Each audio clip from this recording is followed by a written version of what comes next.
Bonsoir à tous. Je suis devant vous pour pour faire mon exposé oral. Donc, je vous prie d'apporter quelques moments d'attention, pour que je puisse bien vous expliquer mon exposé.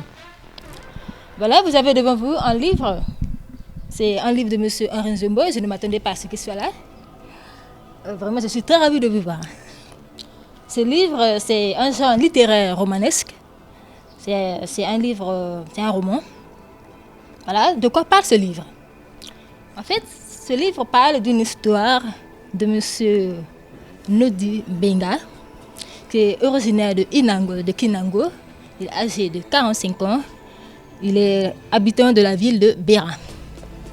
C'est un monsieur, il vit avec sa femme, Roda, et avec ses deux enfants, 2 ans et 8 ans. De quoi parle cette histoire? Comme vous voyez le titre, le titre c'est Le miraculé du vol 352. Je vais alors vous expliquer de quoi parle ce livre. Monsieur Nodi Benga étant ingénieur astronome plutôt, il est chef de service du Centre national d'astronomie.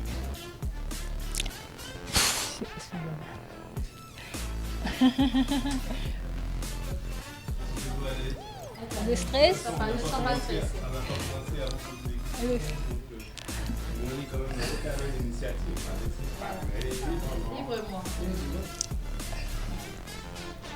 Je peux continuer? Je reprends? Je continue? Continue. D'accord. Donc, je disais que M. Nodi Benga est un ingénieur astronome. Il est chef du Centre national d'astronomie dans le pays de Kinango.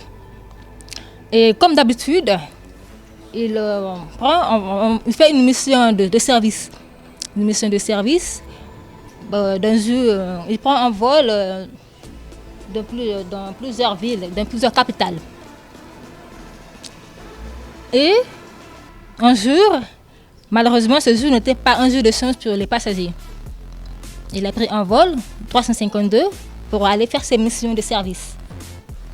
Malheureusement, ce jour-là, cet avion fait un crash. Et il y a eu ce qui a causé la mort de beaucoup de passagers.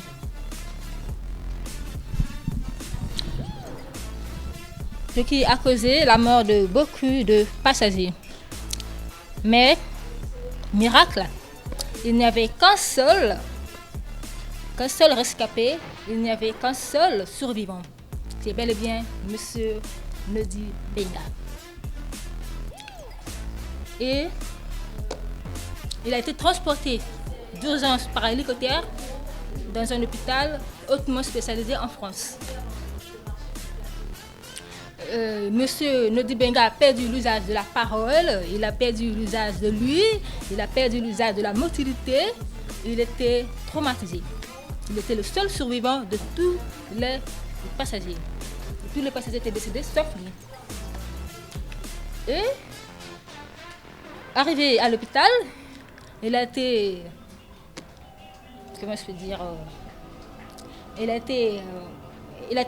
pris en charge par l'assurance aérienne.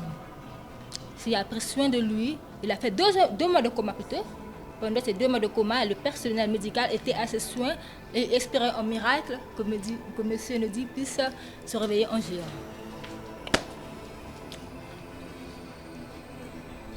Bonjour plus tard, quelques jours plus tard que j'allais dire, M. Nodi Benga se réveille. Et parmi le personnel médical, il y avait une jeune infirmière qui s'appelle Laura. Laura était celle qui était la personne la plus rapprochée, la personne qui était chargée de prendre soin de M. Nodi Benga. Elle devait s'assurer que M. Nodi Benga prenne ses médicaments matin, midi, soir et prenne ses repas journalièrement, quotidiennement. Et comme je viens de le dire, que M. Nodi Benga a perdu l'usage de la parole, et pour communiquer avec le personnel médical, il utilisait un bloc-notes et un crayon. Et Laura, bien qu'elle est infirmière, Laura, en fait, c'est une jeune fille âgée de 25 ans, pleine de gentillesse, pleine de l'avenir. C'est elle qui était bien chargée de prendre soin de M. Nodi Benga. Et elle a remarqué, par les questions et réponses de M. Nodi Benga, elle a recelé que M. Nodi Benga avait bien les talents d'écrivain. Et elle lui a suggéré à M. Nodi Benga si elle pouvait écrire un roman. Chose faite. Et monsieur, plus le temps passait, plus la relation s'intensifiait et ils sont devenus amoureux. Je rappelle bien que monsieur Nodi Benga avait une femme, il avait 2 enfants. Et monsieur, la relation... On a trouvé que c'était tellement émouvant et Oui. ça nous a vraiment attiré. Oui. Bon, nous sommes très ravis. Mais nous allons passer la parole à monsieur, son excellence, monsieur Henri Nzomo, qui va vous poser quelques questions. Parce qu'on a vu que vous avez maîtrisé le sujet. Mais on va laisser la parole à l'auteur de vous poser 2 questions avant qu'on puisse vous noter. Monsieur Nzomo.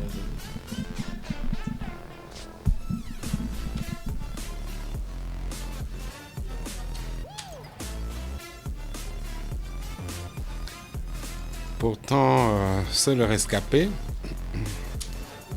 juste après le crash, il se retrouve seul. Il se retrouve seul, n'est-ce pas?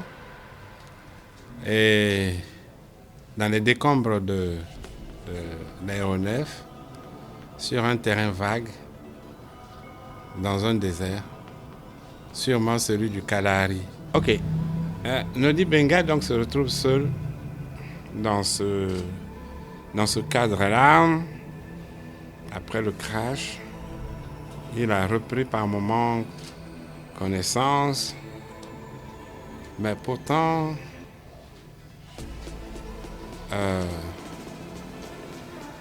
il a un appel. Il a un appel. Qui l'appelle? Oui. Oui. Non. Pendant qu'il est dans le désert, il a repris un peu conscience et il a un appel de quelqu'un. Dans son état, il a un appel. C'est qui l'appelle?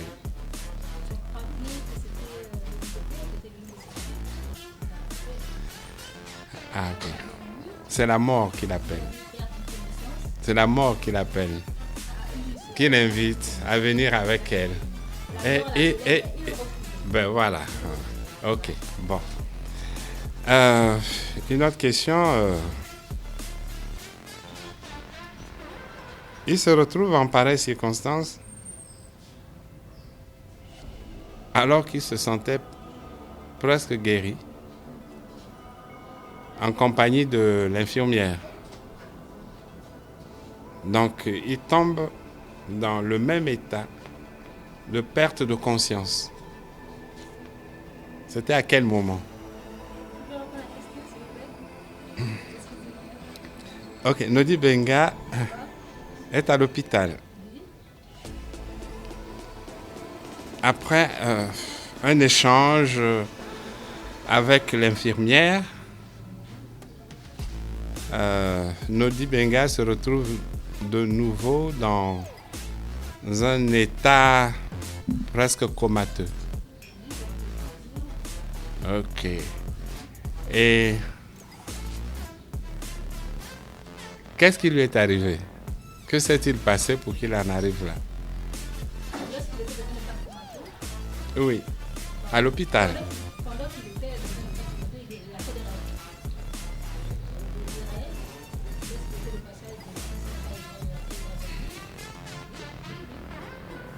Il avait un appartement à Draga, le marché de Draga.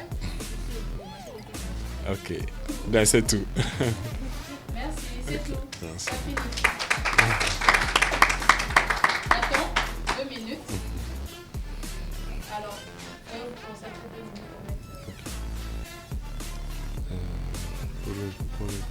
passé, je pense que c'est quand même pas mal. Et puis le stress faisant que devant l'auteur, et puis peut-être les questions sont un peu compliquées, mais il ne peut pas répondre précisément comme on l'attend. Mais elle a l'intuition, au-delà du sens de la lecture, l'intuition. Et puis finalement, elle essaye de tout ramasser et d'essayer de prendre l'essentiel. Mais là, c'est toujours l'intuition. Ok.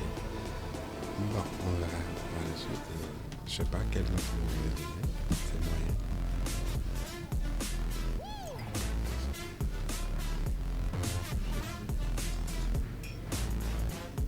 Sur combien?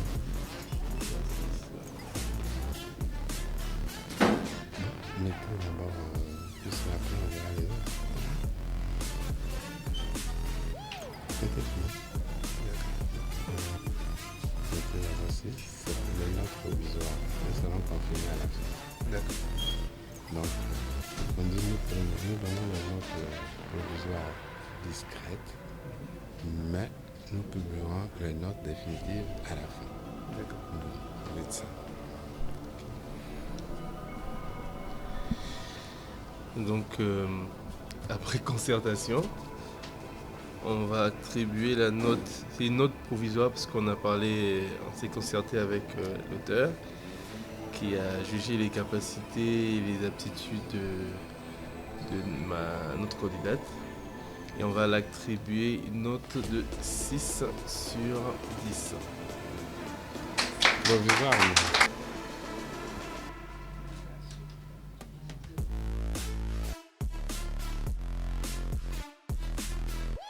On va passer du temps avec un défilé avec Ngimbi Sarah Préfina de code PN41-B. Sous vos acclamations, c'est tout.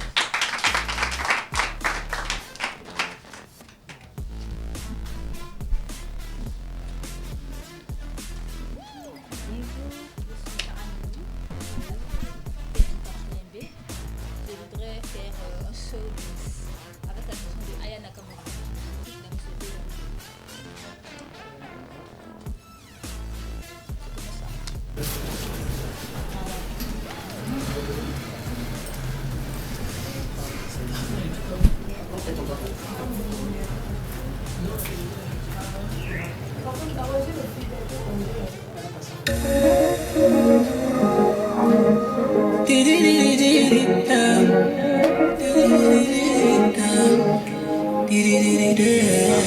J'ai vu comment tu m'as regardé, mon charme a fait son effet. On verra qui fera le premier pas. En tout cas, ce sera pas moi. On m'a dit t'es dangereux, mais t'es mignon. Pas ça, tu sais trop mal comme oh non. Tu vas m'emmener des problèmes, je sais. Moi j'aime bien, tu connais quand c'est piment. Tu vois plus les autres quand je suis dans les pages. Par les femmes, mais toi t'es envoûté. Tu t'en fous des autres, tu me dis fais-moi câlin. Par les femmes, mais toi t'es envoûté. D'ailleurs, mannequin sans force. Là qui fait la dégaine, qui fait la dégaine. Mannequin sans force. T'es malade again. Et si ça brille, je peux pas t'expliquer. T'es malade again. Mannequin sans force. T'as kiffé la dégaine, t'es malade again. J'éclaire une flamme qui effrayant les pompiers.